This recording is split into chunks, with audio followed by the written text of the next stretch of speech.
कुछ फाइटर जीत के बाद जश्न मनाते हैं, लेकिन ये वो योद्धा है जो जीत का जश्न लड़ाई से पहले ही मना लेता है।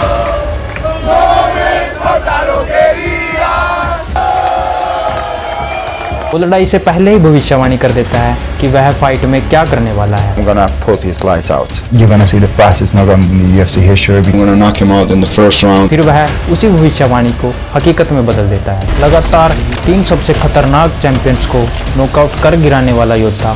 यह कहानी है इलिया टपोरिया द मैटाडोर की। साल 1992 में जॉर्जिया में बहुत भयंकर युद्ध छिड़ गया। В ночь с 13 на 14 августа механизированный батальон грузинской армии пересекли границу Грузии и вошли на территорию Абхазии. यह युद्ध सिर्फ जमीन की लड़ाई के लिए हुआ था, पर जल्द ही ये इंसानियत के लिए तबाही बन गया। 10,000 से ज़्यादा लोग मर गए। 2,000 से ज़्यादा जॉर्जियन अपने घर छोड़ने पर मजबूर हो गए। उन्हीं में से थे जाजा और इंगा टपोरिया। उन्होंने जंग से बचकर जर्मनी में शरण ली और 1997 में वहीं उनके बेटे इलिया टपोरिया का जन्म हुआ। मैं जर्मनी में पैदा हुआ था। मैं वहाँ 7 साल तक रहा। 4 साल की उम्र में मेरे पापा ने मुझे और मेरे भाई को यूरोप में रखा। सिर्फ 4 साल की उम्र में इलिया ने अपने भाई को चुनौती दी रेसलिंग करने के लिए कि चलो कुश्ती करते हैं। उस वक्त यह बस उनके लिए सिर्फ एक खेल था, पर यह खेल उनके पूरे जीवन की दिशा बदल देता है। जब इलिया 7 साल के थे तब उनका पूरा परिवार जॉर्जिया में वापस लौट आया और फिर हम जॉर्जिया चले गए और 7 से 15 साल की उम्र तक मैं उनके साथ ही रहता था। हम कुछ भी नहीं से आए थे। हम एक साइकिल होने का सपना भी नहीं देख सकते थे, बस एक ही साइकिल को शेयर करते थे। इलिया ने वहाँ पर कराटे सीखा और धीरे धीरे ग्रेको रोमन रेसलिंग में कदम रखा। और संयोग से हम एक ग्रीको रोमन कुश्ती जिम में पहुंच गए। अपने भाई के साथ मिलकर हमने वहां कई प्रतियोगिताएं की और जब मैं छोटा था तो मेरा सपना ओलंपिक में जाना था। जब हम हाई स्कूल गए तो ब्रेक में हम बच्चों से दूर जाकर फाइटिंग तकनीकें आजमाते थे। सारे बच्चे मुझसे बहुत डरते थे। वे जोर जोर से बात करते थे, ये लड़का कुछ अलग है, पता नहीं क्या है। लेकिन हालात आसान नहीं थे। उनके माता पिता स्पेन चले गए फाइनेंशियल प्रॉब्लम्स के कारण। लोग स्पेन क्यों चले गए? क्योंकि वो नौकरी की वजह से, आप जानते हैं, हम जॉर्जिया में रह रहे थे और उस समय जॉर्जिया में हालात थोड़े ख़राब थे, आप जानते हैं। और मेरे माता पिता ने स्पेन जाने का फैसला किया। ये मेरी जिंदगी की सबसे कठिन और दर्दनाक बात थी। मेरे पति पहले गए, वे स्पेन चले गए और फिर मेरी बारी आई। जॉर्जिया में 4 बच्चों को छोड़ना असंभव है, लेकिन आखिरकार मुझे एक फैसला लेना पड़ा। मैंने बच्चों से, उन 4 से बात की और कहा मुझे जाना होगा। अचानक वे गायब हो गए और मैं खुद को एक ऐसे पल में पाया जहां मैं बिल्कुल असहाय महसूस कर रही थी। इस दौरान इलिया और उसका भाई अपने बहनों की देखरेख में रहे। मेरे माता पिता के जाने के बाद मेरी 2 बहनों ने माँ और पापा की भूमिका निभाई। ये मेरे लिए बहुत कठिन समय था क्योंकि मुझे बच्चों की देखभाल करनी थी। वह सिर्फ छोटा भाई ही नहीं था, वह पहला बेटा भी था। मेरी बहनों की उम्र लगभग 12 साल रही होगी। उन्हें हमें सुबह जगाना पड़ता था, हमारे लिए नाश्ता बनाना पड़ता था और स्कूल छोड़ने जाना पड़ता था। फिर 2008 में जॉर्जिया और रूस का युद्ध छिड़ गया। जब मेरे माता पिता हमें छोड़कर गए उसके 1 साल बाद या कुछ ऐसा ही 2008 में युद्ध शुरू हो गया था। जब आप 8 या 9 साल के होते हैं और ऐसी स्थिति का सामना कर रहे होते हैं और आपके पास आपके हीरो जो कि आपके माता पिता होते हैं नहीं होते, उस उम्र में ये समय मेरे लिए, मेरे परिवार के लिए बहुत कठिन था। रूसी विमान बमबारी कर रहे थे और वे राजधानी में रहते थे जो 14 किलोमीटर दूर थी। हमारे पास वापस लौटने की कोई संभावना नहीं थी। हमारे पास कागजात नहीं थे। अगर आप जाते हैं तो आपको अंदर नहीं आने दिया जाएगा। मुझे हर आधे घंटे में फोन करना पड़ता था ये पूछने के लिए कि हम क्या करने वाले हैं। यहाँ पानी नहीं है, खाना नहीं है, रोशनी नहीं है, सड़कों पर सिर्फ मौत है। युद्ध का वह समय बेहद कठिन था। लोग बस जिंदा रहने की कोशिश कर रहे थे। लोग अपने परिवार के लिए किसी को भी मार सकते। फिर उसके बाद इलिया का पूरा परिवार स्पेन में शिफ्ट हो गया। फिर जब मैं 15 साल का था हम स्पेन चले गए और मुझे तो हेलो कहना भी नहीं आता था, समझ रहे हो। That's tough. As a teenager, that's really tough. और पूरी तरह से संयोग से हमें एक जिम मिल गया और हमने वहाँ ट्रेनिंग शुरू कर दी। कमाल है, वहाँ कुछ मार्शल आर्ट्स सिखाते हैं। पूरी तरह से संयोग से? हाँ, पूरी तरह से संयोग से। हम ग्रीको रोमन कुश्ती ही करना चाहते थे, लेकिन वहाँ उस खेल की संस्कृति नहीं थी। हमें थोड़ा दुख हुआ, समझ रहे हो, क्योंकि हम वही खेलना चाहते थे। मेरा भाई उसमें वाकई बहुत अच्छा था। यहीं से इलिया और उसके भाई ने MMA की दुनिया को जाना। मुझे मिक्स्ड मार्शल आर्ट्स के बारे में कुछ भी नहीं पता था। मुझे BJJ, ग्राउंड गेम कुछ भी नहीं पता था। मेरी माँ ने सड़क पर एक आदमी को देखा जिसके गले में कॉलर फ्लो था, आप जानते हैं। आप बहुत जल्दी पहचान सकते हैं कि कोई पहलवान है या fighter. When you see that, you know not to f with that person. वो उसके पास गई और उससे पूछा, अरे आप क्या कर रहे हैं, क्योंकि मेरे बच्चे कुश्ती करना चाहते हैं, क्या आप किसी जिम में ट्रेनिंग करते हैं या कुछ ऐसा। और उसने कहा, नहीं, मैं बीजेजे कर रहा हूँ, अपने बच्चों को लाओ और मैं तुम्हें जिम दिखाने वाला हूँ। वो घर आई और मेरे पापा और मम्मी दोनों ने हमें मनाना शुरू कर दिया। जैसे वहाँ एक जिम है, वे लोग जिu जित्सु, MMA और सभी खेलों की प्रैक्टिस कर रहे हैं। और मैं सोच रहा था ये आखिर है क्या बकवास, मुझे नहीं पता ये क्या है। और मेरे पापा ने मुझे ग्रेसीज के वीडियो दिखाने शुरू कर दिए। उन्होंने मुझसे कहा, ये इस समय दुनिया के सबसे बेहतरीन खेलों में से एक है, तुम लोगों को ये बहुत पसंद आएगा, ये वो सब बातें। और उसी दिन हम जिम गए और मुझे पहली ही सेकंड में उससे प्यार हो गया। जिस दिन हमने वहां कदम रखा तब से लेकर अब तक हम बाहर नहीं आए। स्पेन में इलिया को मिला क्लीमेंट क्लब, जहां पर ऑगस्टिन और जॉर्ज क्लीमेंट ने इलिया को ट्रेन किया। हाँ, वो आया था और स्पेनिश बिल्कुल नहीं बोलता था। वे आए और उनके पास कुश्ती की बुनियाद थी। वे लगातार ट्रेनिंग करना चाहते थे क्योंकि वे बहुत जुझारू हैं और उनमें एक खासियत भी है, वे हर चीज बहुत जल्दी सीख लेते हैं। और मैं लगातार ट्रेनिंग कर रहा था। कोच मुझे सारी तकनीकें स्पेनिश में समझा रहे थे और मैंने स्पेनिश बोलना भी सीख लिया लगभग 6 महीनों में। और मैं तब जवान था। आप जानते हैं, जब आप जवान होते हैं तो ये थोड़ा आसान होता है। इलिया और उसके भाई ने पढ़ाई छोड़ दी थी ताकि वो ट्रेनिंग पर पूरा ध्यान दे सकें। जब मैं 15 साल का था, मैं अपने भाई के साथ अपने पिता से बात करने गया और हमने उनसे कहा, जैसे हमें आपसे बात करनी है, हम महान एथलीट बनना चाहते हैं, हम अब स्कूल नहीं जाना चाहते, हम वास्तव में प्रशिक्षण लेना चाहते हैं और हम हर दिन पूरे दिन जिम में जाएंगे। और उन्होंने मुझसे कहा कि यदि आप सचमुच हर समय प्रशिक्षण लेने वाले हैं तो मुझे बताएं कि क्या आपको मेरी स्वीकृति है। और आप सच में पूरे दिन जिम में रहते थे? पूरे दिन। और मैंने अपने भाई के साथ शुरुआत की थी। हम जिम में सबसे पहले जाने वाले और सबसे आखिरी बाहर निकलने वाले लोग थे।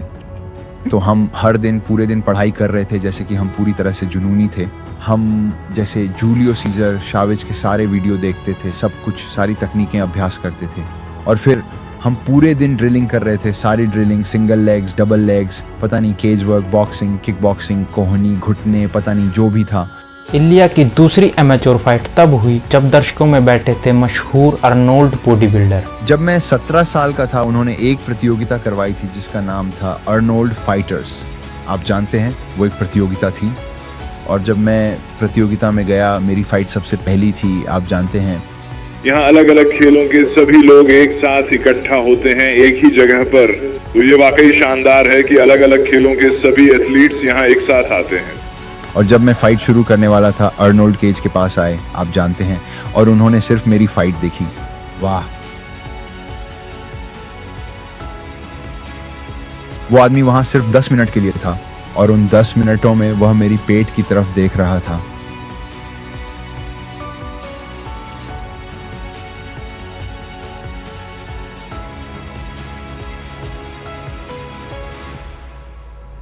अप्रैल 2015 में इलिया ने अपनी पहली प्रोफेशनल फाइट लड़ी।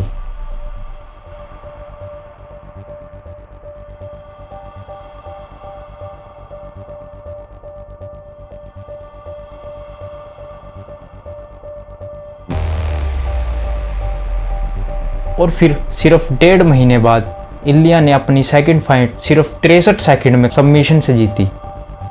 तो स्पेन से UFC तक पहुंचना बहुत मुश्किल था। मुझे UFC तक पहुंचने के लिए बहुत सारी पागल चीज़ें करनी पड़ी। मैंने स्पेन में 4 फाइट्स की और एक समय ऐसा आया जब मेरे लिए फ़ाइट ढूंढना बहुत मुश्किल हो गया था, क्योंकि उस समय स्पेन में हमारे पास कोई इवेंट्स भी नहीं होते थे। आप जानते हैं, मैं ऐसा था कि सुनो, मुझे कुछ करना ही होगा क्योंकि कोई मेरे पास आकर मेरा सपना पूरा नहीं करेगा। मैंने खुद से बात करना शुरू किया। मैं सोचने लगा, मैं क्या कर सकता हूँ। बेहतर ट्रेनिंग के लिए इलिया स्वीडन गए। उस समय गुस्ताफसन, अलेक्जेंडर गुस्ताफसन बेल्ट के लिए जॉन जोन्स के खिलाफ लड़ रहे थे। वो आदमी उस समय स्वीडन के ऑल स्टार्स जिम में ट्रेनिंग कर रहा था और वह यूरोप का सबसे प्रसिद्ध जिम था। मैंने सोचा मुझे वहां जाना चाहिए क्योंकि मुझे पता है कि कोई ना कोई मुझे जरूर देखेगा और मुझे बस एक ही चीज चाहिए, मुझे एक मौका चाहिए, मुझे एक फाइट चाहिए, मुझे अपनी काबिलियत साबित करनी है।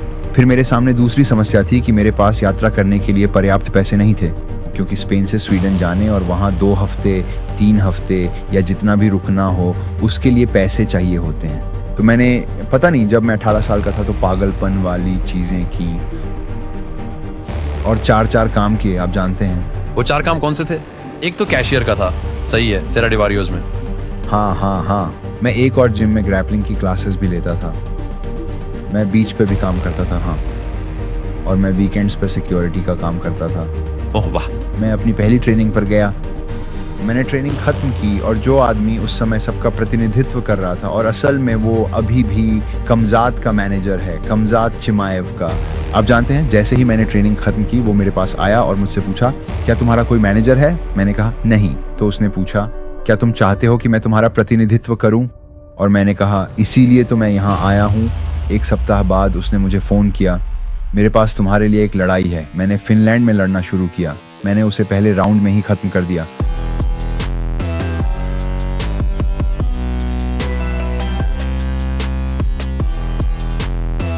उसके बाद उन्होंने केज वॉरियर में फाइट की, लेकिन 5 पाउंड वजन ज़्यादा होने के कारण वह बेल्ट नहीं जीत पाए। फिर इलिया की एंट्री हुई ब्रेव एफसी में। इसके बाद ब्रेव एफसी में उन्होंने शानदार नॉकआउट दिया, जिसके कारण अब यूएफसी उन्हें नज़रअंदाज नहीं कर सकती थी। यहाँ मैं तुम्हें यह दिखाता हूँ, यह है इलिया टोपुरिया, और इलिया टोपुरिया दुनिया के सबसे बेहतरीन फाइटर्स में से एक है, और यह लड़का वाकई शानदार है। साल 2020 कोरोना वायरस का दौर था और इलिया को भी कोरोना वायरस हो गया था। मुझे कॉल आता है, ओह ये तो कोविड है। हाँ, ये कोविड है, मैं बीमार था। लड़ाई से लगभग 10 दिन पहले मेरी रिपोर्ट पॉजिटिव आई और उन्होंने मुझे कॉल किया और उन्होंने मुझसे पूछा, क्या तुम 8 दिन में यूएफसी में लड़ना चाहते हो? और मैं बोला बिल्कुल। मुझे लगभग 12 किलो वजन कम करना पड़ा। मुझे एक दिन अस्पताल में बिताना पड़ा क्योंकि यूएफसी आपसे बहुत सारी मेडिकल जांचें मांगता है। सबसे शानदार पल तब था जब हम यूएफसी में थे, वो पल जिसका हमने हमेशा सपना देखा था। हम चारों वहां थे और हमने खुद से पूछा, क्या यह सच है?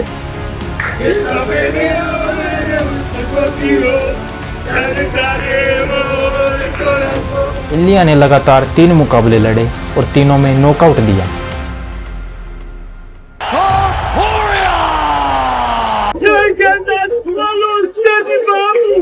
वह मेरे लिए सब कुछ है। उसका किरदार मेरी आत्मा की साथी होने का है। ये पहली नजर में ही एक क्लिक जैसा था, क्योंकि वह बहुत सम्मानजनक था और उसके बाद हम कभी अलग नहीं हुए।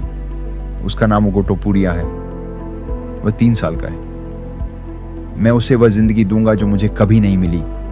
इस साल 2015 से मैं इलिया टोपुरिया अपने भाई का कोच बन गया हूँ। मेरी कुर्बानियाँ, मेरी कड़ी मेहनत आप जानते हैं, जैसे अपनी फ़ाइट को रद्द करना, खुद को उसके लिए समर्पित करना और इस तरह की सारी बातें, ये सिर्फ उसके लिए नहीं था, यकीनन ये मेरे लिए भी था।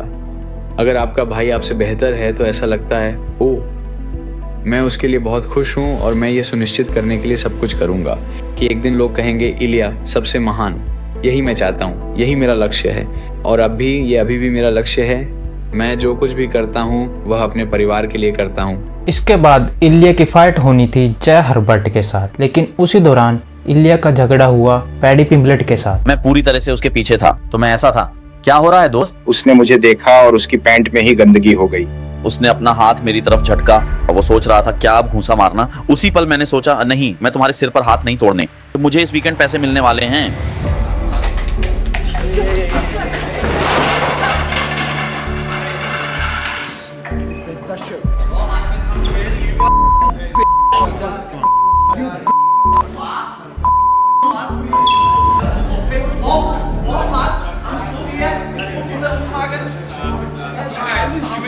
वह मेरे एक करीबी दोस्त से बहस कर रहा था और उसने पोस्ट किया जैसे, ये जॉर्जियाई लोग बेवकूफ हैं। आश्चर्य नहीं, रूसियों ने जिंदगी में आतंक मचाया। यह बात मेरा खून खौला देती है क्योंकि 2008 में जब युद्ध हुआ था मैं जॉर्जिया में रह रहा था और वह समय मेरे लिए, मेरे परिवार के लिए बहुत मुश्किल था। मुझे पता है कि जार उसे नॉकआउट कर देगा और उसे रेंगते हुए वापस फेदरवेट डिवीजन में भेज देगा। The worst moment I had was that kick. It was a terrible moment. He got head kicked. I didn't see that kick coming, you know.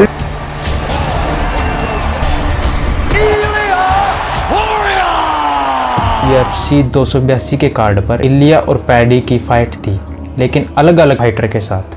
Paddy ने गार्डन का सामना किया और इलिया की फाइट थी अनडिफीटेड ब्राइस के साथ। प्रेस कॉन्फ्रेंस में दोनों लड़ पड़े। Can't wait to see Smoke this clown on the weekend, lad. Can't wait to see it. Yeah, he talks a lot of shit. Talks a lot of shit, lad. Yeah. Looking back it up.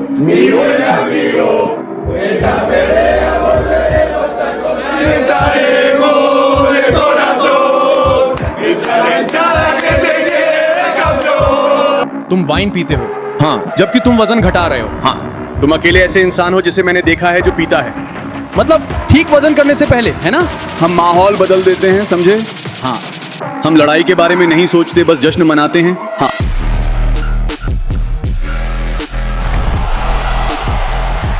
Octagon में इलिया ने Bryce Michel को submission से हरा डाला। क्या आप भविष्य में उनका मुकाबला बुक करने में रुचि रखते हैं? पैटी और इलियो का मैचअप जिस तरह से उसने आज खेला वह टॉप 10 में आ गया है। मुझे यकीन है कि वह लड़का अब खिताबों की ओर देख रहा है, वह इसी दिशा में आगे बढ़ रहा है। UFC में 5-0 की शुरुआत के बाद इलिया और टाइटल शॉट के बीच सिर्फ एक नाम था, जो शेमेट, उनका पहला टॉप 5 प्रतिद्वंदी।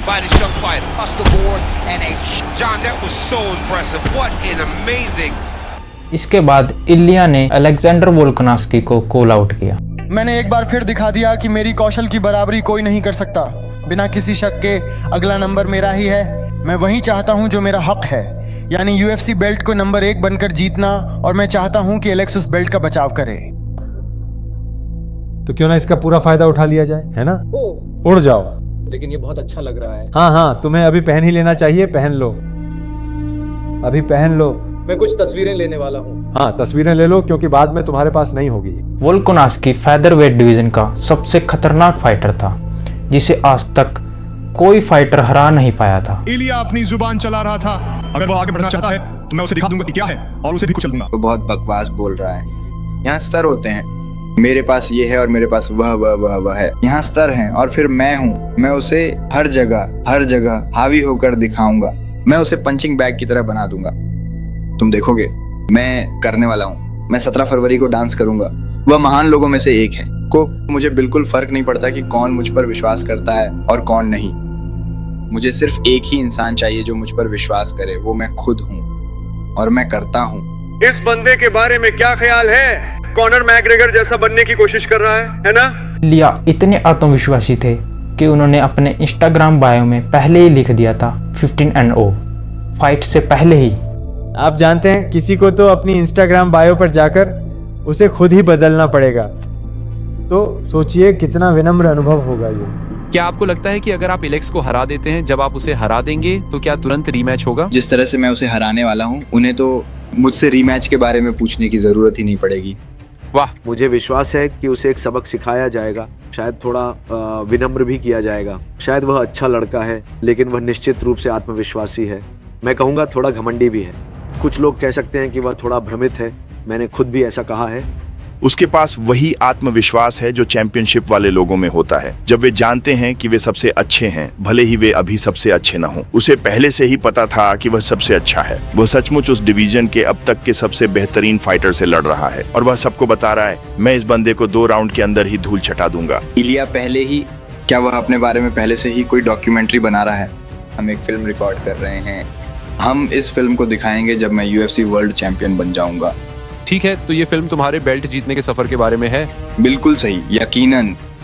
इलिया टोपुरिया या तो MMA इतिहास का सबसे बड़ा मजाक बनेगा, या फिर एक जबरदस्त सुपरस्टार। अधिकतर लोग ऐसी परिस्थितियों में दबाव कम करना चाहते हैं। ये बंदा नहीं, उसकी गर्लफ्रेंड से लेकर उसकी बातों तक, उसकी टीम तक, ये मुझे उस समय की याद दिलाता है जब कॉनर जोस एल्डो से लड़ने वाला था। उसने आपको बताया था, और वह इतना आश्वस्त था कि वह यह कर दिखाएगा कि आपको पता था अगर ऐसा हुआ तो वह UFC या फाइटिंग में पहले कभी न देखे गए स्टार बन जाएगा।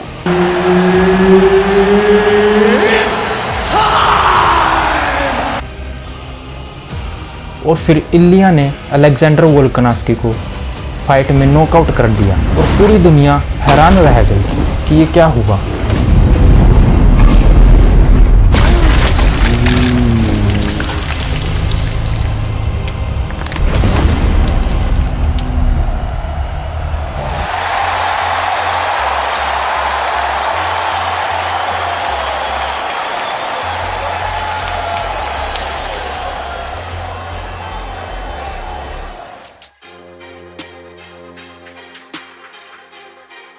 तुम्हारे इंस्टाग्राम बायो में वर्ल्ड चैंपियन और 15-0 लिखा था, लेकिन मैंने देखा कि अब वो वहाँ नहीं है।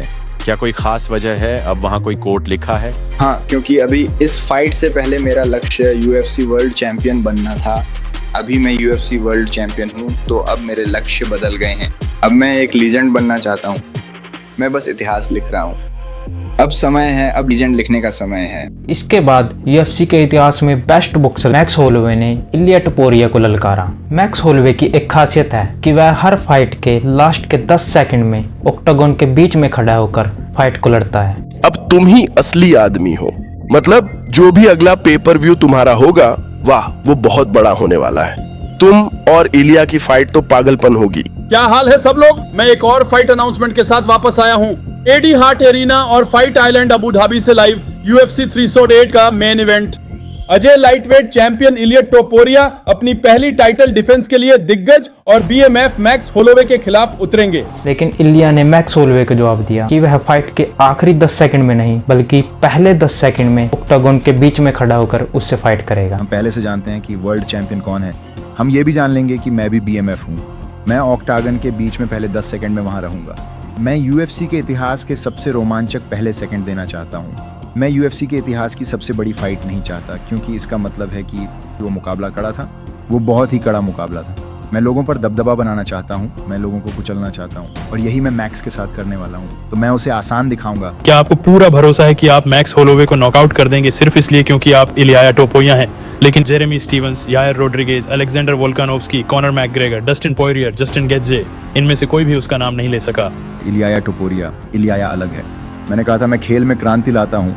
अगर वह फाइट के पहले 10 सेकंड में ऑक्टागन के बीच में रहता है, तो आप UFC के इतिहास की सबसे तेज चीज देखेंगे, क्योंकि मुझे पता है कि मैं ऑक्टागन के अंदर कितना अच्छा हूँ। मैं सबसे बेहतरीन हूँ। आत्मविश्वास, तुम पहले इंसान बनोगे जो उसे नॉकआउट करेगा। उनमें से किसी के पास वो ताकत नहीं है जो मेरे हाथों में है। उनमें से किसी के पास वो हुनर नहीं है जो मेरे पास है। मैंने बोक के साथ भी यही बात कही थी। आप सबकी उस फाइट में भी यही ऊर्जा थी। इस बार भी आप सबकी वही ऊर्जा है, लेकिन इस शनिवार की रात के बाद आप अपनी राय बदल लेंगे। आप देखना दोस्तों, मैं पहला इंसान बनूंगा जो उसे पूरी तरह से बाहर कर देगा। लोग बार बार कहते हैं कि मैक्स को नॉकआउट किया जाएगा, लेकिन मैक्स कभी नॉकआउट नहीं हुआ। तुमने कभी उसे गिरते या नॉकआउट होते नहीं देखा।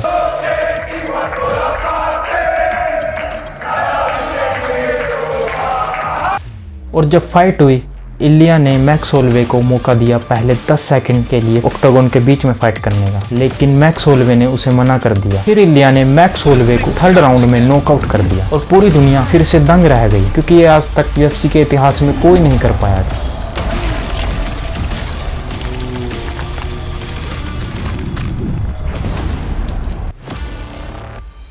दो दिन बाद बर्नाबेयू के मैदान पर उन सभी दिग्गजों के साथ उतरना और तुम्हें इस तरह गेंद को किक करते देखना, ये कोई ऐसी चीज नहीं है जो UFC या MMA चैंपियंस को मिलती है। तुम्हें स्पेन के राष्ट्रपति के साथ देखना, जॉर्जिया और स्पेन में तुम्हें मिली सारी तवज्जो देखना, जब तुम वहां उतरे तुम्हें लियो मेसी और उन सब के साथ देखना, ये सब कुछ, मुझे नहीं लगता कि हमने कभी ऐसा कुछ देखा है। तुम्हारे हाथ में एक गुलाब था और फिर तुमने वह गुलाब केस के बीच में रख दिया। इसका क्या मतलब था? तुमने ऐसा क्यों किया? तो ये एक माटाडोर की परंपरा है। आप जानते हैं, जब भी कोई माटाडोर अखाड़े में प्रवेश करता है, लोग उसे आभार और सम्मान दिखाते हैं। और जब मैंने अपने प्रतिद्वंद्वी को हरा दिया, तो मैं उसे, उसके दल को अपनी संवेदना और सम्मान दिखाना चाहता था। इसके बाद इलिया की नज़र थी लाइट वेट डिवीजन पर, जहां पर चैंपियन थे इस्लाम माखाचेव। इस्लाम माखाचेव जो कि इस टाइम दुनिया के सबसे खतरनाक फाइटर हैं। मैं इस्लाम के साथ लड़ना पसंद करूंगा। वो एक शानदार मुकाबला होगा, क्योंकि मुझे सच में पता है कि मेरे पास दुनिया को चौंका देने की क्षमता है। क्योंकि मुझे पता है कि मेरे लिए तो ऐसा होगा जैसे मुझे पता है कि मैं उसे हरा दूंगा, लेकिन दुनिया के लिए यह ऐसा होगा जैसे अभी क्या हुआ। व्यक्तिगत रूप से मैं उससे पूछूंगा, जैसे तुम्हारी पसंदीदा सबमिशन कौन सी है? जो भी हो, मुझे नहीं पता। डार्क चौक, मैं तुम्हें उसी से सबमिट करूंगा। मैं उसे हबीब के करीब सबमिट करूंगा। तुम उसे खबीब के सामने सबमिट करोगे? हाँ, मैं उसे ले लूंगा। खबीब लोगों को पकड़ते थे और अपने कंधे पर रखते थे, उन्हें नीचे गिराते थे और डैना से बात करते थे। मैं भी वही खबीब के साथ करूंगा। जैसे मैं उसे पकड़ लूंगा, खबीब से बात करूंगा, खबीब मुझे ये करना ही है। इलिया ने चुनौती दी, लेकिन इस्लाम के कोच और यूएफसी के लेजेंड खबीब ने इस फाइट को मना कर दिया। क्या आपने खबीब का क्लिप देखा है जिसमें आपके बारे में बात कर रहे हैं? I watched with Henry, yeah. टोपुरिया जितना टाइम उन्होंने कहा वो मुझे जानते हो क्या, मैं 155 पाउंड में जाना चाहता हूँ, नंबर 1 कंटेंडर से लड़ना चाहता हूँ, और अगर वह जीत जाता है तो फिर वह इस्लाम से लड़ेगा। मुझे लगता है ये अच्छा है भाई, मुझे लगता है वह इसका हकदार है। मुझे लगता है अगर आप ऊपर जाकर डस्टिन पॉयरियर या चार्ल्स ओलिवेरा जैसे किसी को हरा देते हैं तो आप अगले हैं। क्यों नहीं?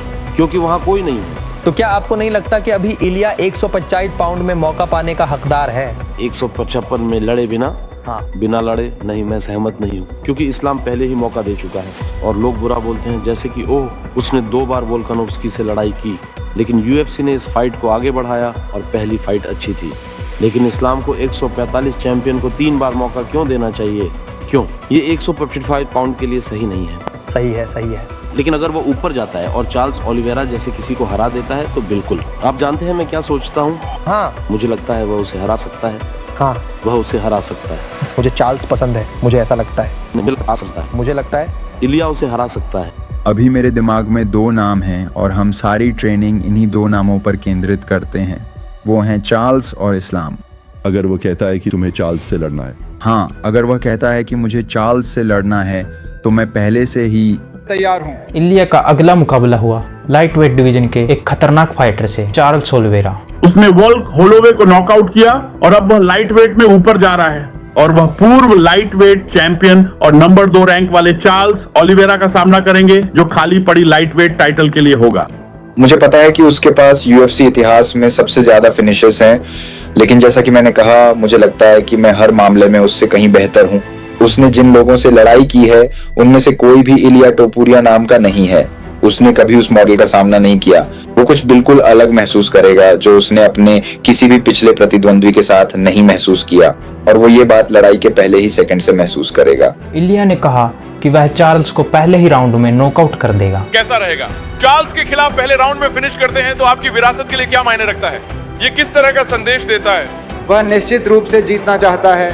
मैं कहूंगा कि यह एक बहुत ही व्यक्तिगत सोच है, लेकिन यह एक ऐसी भावना है जो हर किसी के भीतर गहराई से निहित होती है। मैं दुनिया का सबसे बेहतरीन फाइटर हूं, और बात ये नहीं है कि अगर मैं बेल्ट जीतूंगा तो मैं ये कर दिखाऊंगा। मैं उसे पहले राउंड में नॉकआउट कर दूंगा। आप कल इतिहास की सबसे बेहतरीन परफॉर्मेंस में से एक देखेंगे, एक और दबदबा, एक और फिनिश। हम एक बार फिर इतिहास रचेंगे। और उसने वैसा ही किया। उसने चार्ल्स को पहले ही राउंड में नॉकआउट कर दिया।